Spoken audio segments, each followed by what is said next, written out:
The Giulio Mazzalupi Operational Excellence Award 2024 goes to Marcel Horemans, Johan Dom, Verresen, and Karel Vennens for developing and implementing an automated manufacturing line that truly shows operational excellence.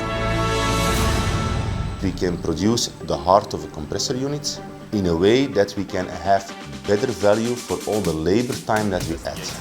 Okay? And if the performance of the unit on energy consumption is defined by the tolerances and exactly repeating everything the same way, then having an automated assembly will generate more quality. We have all the components coming in the cell. We have visual recognition on top of that. And with the AI, we're always sure we use the right components for that area. So the whole technology development assures us a better performance and a better quality.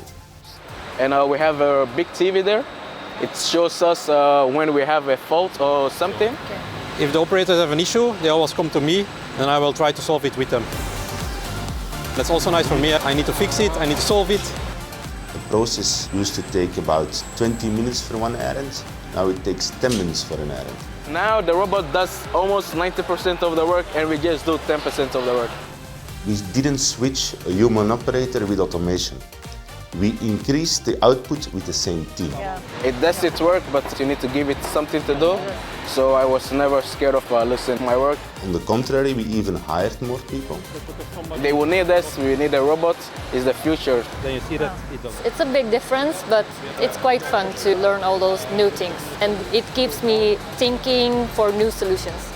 So both from a cultural aspect as well as from a technical aspect, there were quite a lot of challenges, but we fixed them all and we are running now a very smooth production already for years.